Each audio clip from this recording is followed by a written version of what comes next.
Yo, what up, Sci Fam? It's your boy Nickel, and today we're going to learn about seasons.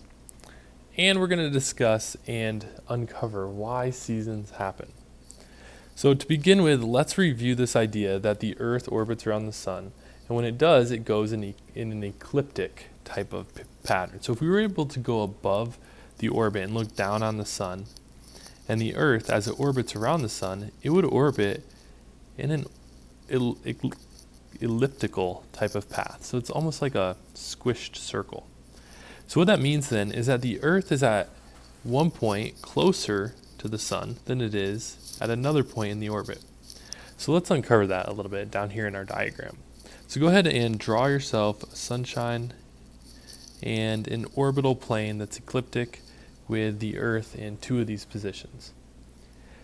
Now, if we had a long enough tape measure, we could measure in between these. Luckily, someone else has done this for us. But when the Earth is closest to the Sun, and maybe I should even just exaggerate it a little bit and move the Sun a little bit more over here. When the Earth is the closest to the Sun in our orbit around the Sun in 1 year, we're 91.4 million miles away. And as the Earth then continues to orbit around, it gets to this further position from the Sun, and at that position, we are then 95.5 million miles away from the Sun. So these are important characteristics of our orbit.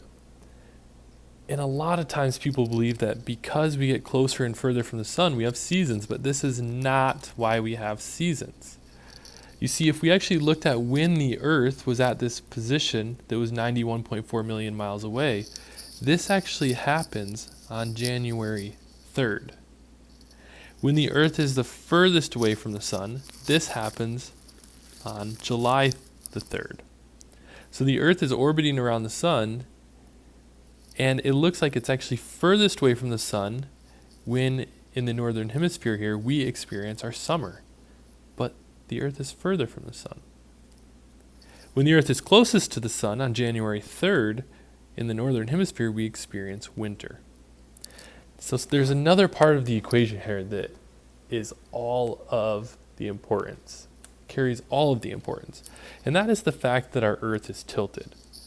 So if we were to include that tilt of our Earth here, which is 23.4 degrees, if we were to apply it over here as well on the July 3rd position at 23.4 degrees of tilt, we could look at the northern and southern hemisphere in a different way. So if I were to draw the equator of the Earth, it would look something like this. And if I were to have a position that was position A and a position B, position A and position B over here, you can see that in July, position A is actually tilted closer to the Sun. And over here on January the 3rd, position B is tilted so that the southern hemisphere is kind of pushed towards the Sun. Here, the northern hemisphere is pushed towards the Sun. So if you've ever tried to start a fire with a magnifying glass before, you know that the smaller the area that you concentrate the Sun's light in, the more energy there is. If the Sun's energy is spread out over more area when you're trying to catch something on fire with a magnifying glass, it doesn't work as well because all of that energy is dissipated. So what we find then is if we're tilted closer to the Sun, then we end up experiencing warmer temperatures. So let's take a look at these two different times in our orbit around the Sun. So let's first start with the January position. So on January the 3rd, our orbital position, if you're at point A, which is in the northern hemisphere, it's actually going to be the Earth is tilted away from the Sun. Okay, here in the January 3rd position, position A is tilted away from the Sun. So if I were to exaggerate that 23.4 degree tilt, and if this were the equator, this is A, this is B. A is tilted away from the Sun, B is tilted toward the Sun. So the southern hemisphere at position B, southern hemisphere is tilted toward the Sun. Well, the opposite is true at the July 3rd position. So if we were to look at the July 3rd position, when it is over here, the tilt's still that same 23.4 degree tilt. And if I were to draw, and it's the sun's here, if I were to draw the northern hemisphere and the southern hemisphere at the July 3rd orbital position, now the northern hemisphere, is tilted toward the sun. And the B position, the southern hemisphere, is tilted away from the sun.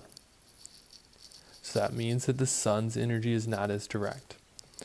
All right, so let's take a look here at what that looks like if you're actually on planet Earth.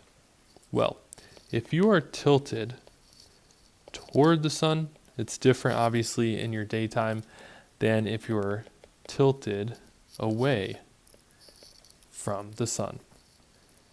Now, as we know, as northern hemisphere human beings, earthlings, that in July, the northern hemisphere, if we're tilted toward the sun, July is our summertime. And if we're at position A in the northern hemisphere, we know that January is actually our winter time. So we're tilted away from the sun. So we can use that information down here. When we're tilted toward the sun and it's the middle of summer, we know that the days are long, and that's because the sun rises in the east and it rises high into the sky. Because this position of our Earth is tilted toward the sun is going to appear as though it reaches a higher point in our sky. And since the sun is up for longer, it can send more of its infrared radiation down to heat up our Earth more and more, which helps increase the temperatures of our Earth. When we're tilted away from the sun rises in the east, but since we're tilted away from the sun's highest position doesn't get as high as it does in our summertime sky. Then the sun sets in the west. So there's less time for that solar energy to heat up the Earth, and those solar rays are less direct. So let's summarize then. When we're tilted toward the sun, this is when we're going to have long days of summer. And we have warm temps. So with warm temps.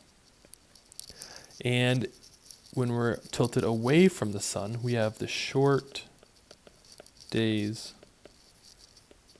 of winter with cool temps. So our seasons, summer and winter, have everything to do with how our Earth is tilted, whether it's toward the sun or is it tilted away from the sun. And as our Earth goes around that orbit, the tilt is going to change from being away from the sun to toward the sun, and vice versa. So when we go from summer and the sun starts to not go as high in the sky, we call that in-between season our fall or our autumn. And as the Earth goes around the orbit and it reaches that position where we're tilted away from the sun the most, that's when we're in our winter time. And then when that tilt changes from being away from the sun back to going toward the sun, this is when spring happens. And once it's actually in that position where we're tilted toward the sun, that's when summer happens. And this is why, if you are thinking about the northern and southern hemisphere and you're on Earth, if there's a tilt to the Earth, and if we look at the equator, if you're in the northern hemisphere and you're tilted away from the sun over here, this is going to be your winter. At the same time, if you're in the southern hemisphere, that's going to be your summer. And this is why people that live in the southern hemisphere experience an opposite season as the people that live in the northern hemisphere. It has everything to do with the tilt of our Earth. And now you know. I'll catch you on the next video. Peace.